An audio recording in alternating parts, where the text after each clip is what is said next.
A paz do Senhor a todos que me veem e ouvem nesse vídeo. Espero que a graça do nosso bom Senhor seja abundante sobre a vida e sobre a família de todos vocês.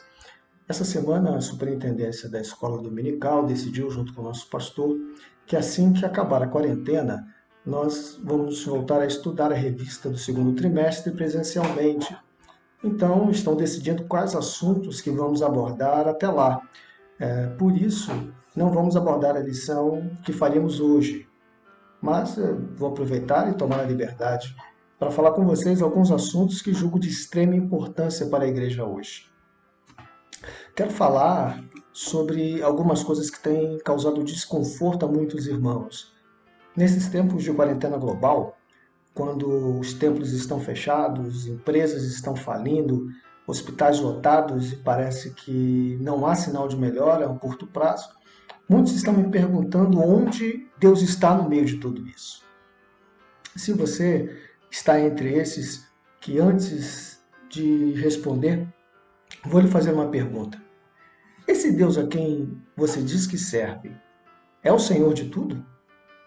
Claro que Deus é o Senhor de tudo. Nenhum evento da história da humanidade acontece à revelia dele. Então, onde está Deus no meio de tudo que está acontecendo? É simples a resposta. Ele está no controle de tudo. Sei que é difícil para alguns entenderem como Deus, que é bom, pode estar no controle e permitir todas essas coisas ruins acontecerem. Precisamos lembrar algumas coisas que a Bíblia diz para podermos entender. Primeiro, Paulo escreve aos Romanos, no capítulo 3, dizendo que não há nenhum justo, nenhum sequer. Salomão já havia dito no livro de Eclesiastes que não há um justo sobre a terra, um que faça o bem e que nunca peque. Nenhum de nós é justo. Nem o recém-nascido e nem mesmo nós que fomos alcançados pela graça. Nós que fomos alcançados pela graça, fomos justificados, mas em nós mesmos não há justiça. O lugar onde eu deveria passar a eternidade ainda é o inferno, mas pela sua maravilhosa graça, Deus me deu um lugar ao seu lado na eternidade. Então, todos os males que a humanidade é submetida podem me alcançar. A diferença é que nos momentos mais difíceis da minha história e da sua história também, Jesus está conosco. O salmista diz no Salmo 23 que ainda que eu andasse pelo vale da sombra da morte, não temeria mal algum, porque tu estás comigo. Sei que é uma verdade difícil de compreender e mais ainda de aceitar, mas vou repetir. Não há um justo, nenhum sequer. Segundo, Jó no capítulo 42 diz: bem sei que tudo podes e que nenhum dos seus pensamentos pode ser impedido.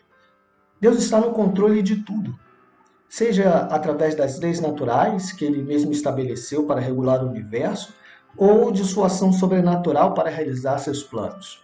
Tudo acontece conforme ele determina. Nada escapa do seu controle. Principalmente na vida do crente, é que Deus faz tanto o seu querer quanto efetuar. É assim que Paulo fala na sua carta aos Filipenses e temos que acreditar nisso. Terceiro, Deus é capaz de fazer o bem através do mal. Parece ilógico, mas isso é uma verdade. No último capítulo de Gênesis, José diz a seus irmãos sobre o terem medido na juventude assim. Ele diz: intentaram mal contra ele, porém Deus interviu para o bem, para conservar muita gente com vida. Ele fala isso porque, em sendo vendido, Deus pôde levá-lo a governador do Egito e, como você sabe muito bem, foi instrumento que Deus usou para preservar não só o Egito, mas muitos da fome de 7 anos que veio conforme o sonho de Faraó. Deus às vezes se vale de um mal momentâneo para produzir um bem permanente, como conduzir o homem ao arrependimento e reconhecer a sua grandeza. Basta lembrar de eventos como o dilúvio ou daquele homem que nasceu cego, não em consequência direta do pecado, mas para que se manifestasse a glória de Deus através da sua cura. O intuito de Deus não é fazer o mal pelo mal, como pode parecer para alguns. Mesmo quando não compreendemos, devemos aceitar que tudo o que ele faz é bom a seu tempo. Sobre isso, recentemente ouvi o reverendo Augusto Nicodemos dizer que é preciso mais fé para dizer que seja feita a sua vontade do que para decretar alguma vitória, e eu concordo com ele nisso. Quarta coisa que precisamos entender. Paulo pergunta no capítulo 11 da carta aos Romanos quem compreendeu a mente do Senhor. E ele mesmo responde no capítulo 2 da primeira carta aos Coríntios, dizendo que só o Espírito de Deus penetra ou conhece, conforme a tradução, todas as coisas e ainda mesmo as profundezas de Deus. Só sabemos de Deus aquilo que ele decide nos revelar. Só teremos todas as respostas quando estivermos com ele. Até lá, precisamos confiar nele e no que ele nos revelou de si mesmo através da sua palavra. Às vezes é bem difícil, mas nunca é impossível. Quando você achar que está chegando perto do seu limite, lembre que Paulo diz à igreja de Corinto que ele não permitirá que sejamos tentados além daquilo que podemos suportar. Ainda que você não esteja entendendo, creia. Afinal, o que define o crente não é o compreender. O que define o crente é o crer. Crer, mesmo quando todas as circunstâncias são adversas, quando tudo diz que não, temos que crer que Deus é superior em todas as coisas. Outra coisa que tem gerado muita preocupação aos crentes é o fato dos templos estarem fechados. E por isso não podemos nos reunir. Sei que isso é realmente angustiante porque estamos acostumados a nos confraternizar, e isso é bom. Mas quando olhamos para a igreja do passado e de hoje, aqui em outros países, percebemos que Deus tem sido muito misericordioso com essa geração e principalmente com a igreja brasileira. A liberdade de crença e culto que nos é tão familiar não é uma constante na história da igreja. O próprio Senhor Jesus nos advertiu que no mundo não seríamos acolhidos, que a igreja não seria bem acolhida. O apóstolo João também fala sobre isso em suas cartas. Na verdade, então, o estranho não é os templos estarem fechados, nem a igreja não poder evangelizar nas praças. Mas o estranho é termos a simpatia do pecador a tal ponto que ele não se incomode em viver uma vida de pecado ao nosso lado. E isso é estranho. A tendência do ser humano é olhar ao redor e pensar que as coisas sempre foram como se vêem hoje e sempre permanecerão assim. Mas isso está muito longe de ser verdade. Falando de templo, na igreja ou a congregação da igreja primitiva era formada especificamente de judeus. E sendo assim, eles se reuniam nas sinagogas e no templo de Jerusalém. Isso nós vemos muito bem no livro de Atos, logo no início. À medida que as diferenças entre o judaísmo e o cristianismo foram se intensificando, e também devido ao crescente número de gentios que passaram a aderir à fé, a igreja passou a se reunir nas casas, até para evitar o confronto com o judaísmo. Mais tarde, com a perseguição, passaram a se reunir em locais escondidos, como nas catacumbas, sabemos muito bem disso. Os templos, que nós vemos hoje, eles só começaram a ser construídos no início do terceiro século. O templo mais antigo que nós temos registro, ele é de 235 d.C. e fica em Dura Europos, na Síria. Há alguns locais mais antigos onde os cristãos se reuniam, como as próprias catacumbas em Roma, há indícios disso, e locais como o que foi encontrado em Hirabe, na Jordânia, que mostra que os cristãos se reuniam ali por volta do ano 70 d.C., mas como templo, com função de templo, o mais antigo ainda é esse de 235 de Endura Europos. Permanece então a ideia de que nem em Jerusalém, nem em Antioquia, que são as duas primeiras igrejas citadas no livro de Atos, havia templo para que os cristãos se reunirem. Isso é mais uma coisa que para alguns é difícil de entender, por causa do nosso costume. Mas a Bíblia diz que Deus não habita em templos feitos por mãos de homens, mas o seu trono está nos céus. Foi isso que Estevão disse no capítulo 7 de Atos, no seu último discurso, e que Paulo disse quando discursou no Areópago, no capítulo 17 de Atos, quando estava em Atenas. Enquanto o templo estiver fechado, aproveite para fazer uso da sua casa como um templo. Se a sua família não é toda convertida, faça do seu quarto ou de qualquer outro cômodo onde você possa buscar a Deus um templo, e Deus vai encontrar você ali. Digo isso com absoluta convicção, porque foi o próprio Senhor Jesus que disse que nem no monte em Samaria, nem no templo em Jerusalém, mas importava que os verdadeiros adoradores adorassem o Pai em espírito e em verdade.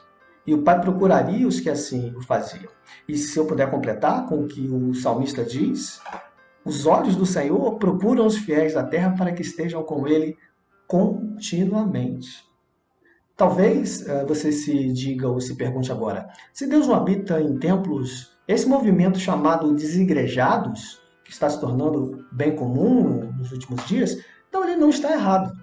Bem, esse é assunto para um outro momento, mas vou apenas dizer que o templo não é fundamental para a igreja, mas é fundamental que a igreja se reúna. Não esqueça que no início a igreja se reunia em casas e exercia ali a comunhão, conforme lemos, já tem no livro de Atos. Parece que algumas pessoas querem acabar com as pulgas matando o cachorro. O problema é que matando o cachorro, além de não acabar com as pulgas, começa a atrair moscas. Desculpe por esse adágio tão simples, mas é o que algumas pessoas acabam fazendo. O templo ele não é o problema. O problema é que alguns se escondem no templo, quando nós, na verdade, precisamos nos esconder é na sombra do Altíssimo. Se você está escondido na sombra do Altíssimo, não precisa se preocupar. Deus, ele é o nosso refúgio e fortaleza, socorro bem presente na hora da angústia. Claro que com o templo fechado, outra pergunta que me fazem bastante é como fica a questão da ceia. Nós evangélicos vemos a ceia como um mandamento, enquanto os católicos, nossos irmãos católicos, veem como um sacramento. Mas parece que alguns de nós também estamos vendo a ceia como um sacramento.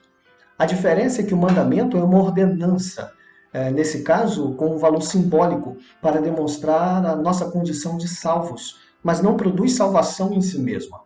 Um sacramento teria a capacidade de conferir graça àquele que participa dele. Então, não seria apenas um símbolo, mas seria essencial para a vida cristã. Não quero contradizer meus irmãos católicos, mas a Bíblia afirma que a ceia é apenas um memorial. Sua importância para a vida cristã não reside no ato em si, mas no simbolismo, no testemunho e na expressão de comunhão que proporciona. Não participar da ceia por um impedimento como o que vivemos hoje não compromete a salvação do crente. Mas desprezar a ceia, quando se tem a oportunidade, sim. Porque desprezando-a, eu estou mostrando que o convívio da igreja não é importante para mim e que eu não tenho comunhão com o corpo de Cristo. Desprezar a ceia, isso sim, pode fazer com que o crente perca a sua salvação. Mas não participar por um impedimento externo, não compromete minha condição de salvo. Mas, como fica então o texto que diz que quem não come da carne e não bebe do sangue do Senhor não tem vida? Bem, o texto do capítulo 6 de João, onde essa afirmação de Jesus está inserida, é bem longo para que eu possa explicá-lo completamente aqui. Mas basta ver que, mesmo apontando para a ceia, ele iria instituir mais à frente, o texto não se reduz apenas a isso. O capítulo começa com a multiplicação dos pães e no dia seguinte uma grande multidão persegue Jesus imaginando que ele lhes daria mais pão. Aí ele diz que ele é o pão da vida e é maior do que o maná que foi dado aos judeus no deserto. No meio desse discurso, ele aí sim diz que a sua carne é verdadeira comida e o seu sangue verdadeira bebida, apontando para a ceia. Mas, para completar a ideia, que precisávamos ter comunhão completa com ele, porque é ele quem supre as nossas necessidades. Se ele apontava para a ceia, ele não apontava para o ato de ceiarmos, mas para a comunhão que vem de nós ceiarmos com o Senhor. Ainda que a intenção de Jesus fosse apenas apontar para a ceia, se essa fosse, veja que ele não define quantas vezes deveríamos participar dela.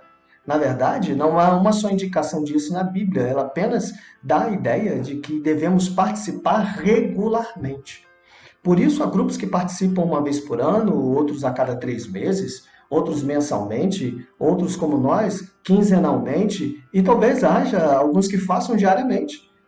Se eu não me engano, a opinião de Calvino é que a ceia deveria ser celebrada diariamente. Mas se a Bíblia não diz qual período que devemos cear, quem é que está correto? Todos estão corretos. Quando há um mandamento direto e assertivo, como não matarás, que fica mais fácil, né, quando ele é direto e assertivo, basta nós lermos o texto, porque basta seguir o que está estabelecido. Mas quando não há um texto assim, nós entramos naquela palavra de que quando 2 ou 3 concordarem na terra, será concordado no céu, ou seja, a igreja local tem liberdade para decidir. Claro que essa decisão tem que ser tomada observando alguns princípios. Primeiro, o conceito geral das Escrituras. Nós nunca podemos contrariar o que a Escritura diz. Depois, devemos olhar para o pensamento cristão através dos séculos, observando o que os pais da igreja pensavam e o que a história da igreja registra sobre aquele tema. E, por fim, olhar para a tradição da igreja. Se observarmos todas essas coisas a respeito da ceia, vamos entender que o bom seria realmente cearmos todos os dias, como provavelmente era no princípio, mas o não podermos, ou não podendo, vamos fazer quando a igreja puder se reunir. Mas só que mais importante do que dividirmos o pão e o vinho é mantermos, mesmo que à distância, a nossa comunhão primeiro com Deus e depois com os irmãos. Ser corpo, nós podemos ser mesmo à distância. Isso é que nós não podemos deixar fugir do nosso foco. Me perguntaram também sobre alguns pastores e igrejas que estão fazendo a ceia pelo YouTube e outros que estão entregando no formato delivery. Eu não tenho nada contra as outras igrejas. Entendo que cada pastor é responsável por decidir com a sua igreja qual é o melhor caminho.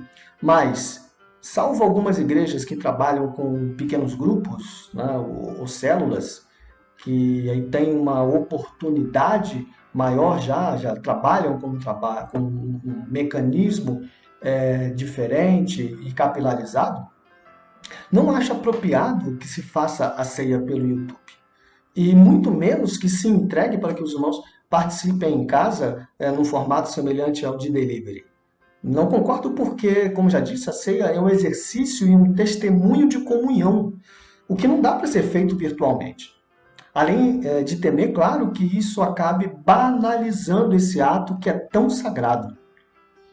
Claro que é diferente quando nós levamos a ceia à casa de um idoso ou de um enfermo. Nesses casos, ele não pode ir à igreja, então a igreja vai a ele, na pessoa ali do obreiro que vai ministrar a ceia. Não podemos transformar uma exceção em regra. Há casos em que esse idoso, esse enfermo, só tem essa interação com a igreja, quando o obreiro vai ali ministrar a ceia a ele. Então, são casos diferentes. Uma pessoa que está impedida de ir e uma pessoa que deixa de ir. Não é a mesma coisa. Para terminar, gostaria de voltar a pedir 2 coisas aos irmãos. A primeira é que antes de vocês divulgarem qualquer notícia, por mais animadora ou mais preocupante que seja, confira sua veracidade em veículos de informação que sejam confiáveis, que sejam idôneos. Hoje a internet deu voz a todas as pessoas e algumas delas se aproveitam para difundir informações que podemos classificar no mínimo como tendenciosas. Há pessoas que usam, às vezes, informações verdadeiras para disseminar caos e insegurança. Não faça parte disso. Não se torne instrumento do maligno, porque todo aquele que divulga informações duvidosas ou tendenciosas não é outra coisa senão instrumento do maligno. E um servo de Deus não pode fazer parte disso. Também quero pedir aos irmãos que tenham cuidado quando forem expor suas convicções, sobretudo as de direcionamento político. Tenho visto alguns irmãos defendendo com muito vigor um ou outro partido, um ou outro político. Isso é direito seu, mas de modo algum pode servir de ferramenta para o diabo promover inimizade entre os irmãos. Mas infelizmente é isso que eu tenho visto em alguns grupos. Somos um corpo. E quem é que tem prazer de mutilar o seu próprio corpo apontando um dedo, um olho ou tirando uma perna? Ninguém. Mas não é isso que estamos fazendo quando damos as costas para um irmão ou zombamos dele porque discordamos da forma como ele pensa? Há vários vídeos hoje circulando na internet, nas redes sociais, sobre curas milagrosas do Covid, apoio ou repúdio ao governo, profecias diversas. Tenha cuidado, porque por mais que algumas coisas pareçam reais, ou até que sejam verdade sobre algum aspecto, toda história sempre tem mais de um lado. E mesmo que você conheça todos a fundo, o que na maioria das vezes não acontece, porque isso não é possível, só Deus sabe qual é a verdade completa. E se Ele não nos quiser revelar, se nós abrirmos a nossa boca, nós corremos um grave risco de estar fazendo algo que não é correto. Esses dois pedidos que fiz têm uma coisa em comum, para a qual eu quero chamar a sua atenção agora. São situações onde o crente se ocupa mais em divulgar notícias que só dizem respeito às coisas de interesse desse mundo corrompido, em vez de promover o reino. Irmãos que não me recordo de terem visto enviando mensagens falando de Jesus, eu tenho visto defendendo políticos, acusando autoridades, divulgando mensagens duvidosas, quando a Bíblia nos manda orar pelas autoridades para que tenhamos uma vida sossegada. Rejeitar as fábulas, que são histórias inverídicas, e não nos deixarmos prender por filosofias, mas devemos testemunhar daquele que nos chamou das trevas para a sua maravilhosa luz. Será que é isso que estamos fazendo? Não fique triste pensando que estou mandando um recado para alguém, não é isso. Estou preocupado que alguém se embarace demais com os negócios dessa vida e não consiga agradar aquele que nos alistou para a guerra. Porque estamos em guerra, não contra a carne e o sangue, mas contra o maligno e a sua influência nesse mundo. Respeito o direito de todos as suas convicções e respeito todas as autoridades. Mas você tem que saber que o meu Messias se chama Jesus. O meu herói não vem de Brasília, ele vem da glória montado em um cavalo branco e o seu nome é fiel e verdadeiro. O juiz que vai dar a última palavra sobre a minha vida não está sentado no Supremo, mas seu trono está assentado sobre o globo da terra. Ele é o nosso juiz, o nosso legislador e o nosso rei. Glórias a ele sempre e eternamente. Que Deus abençoe a sua tarde, Deus abençoe a sua família, em nome de Jesus.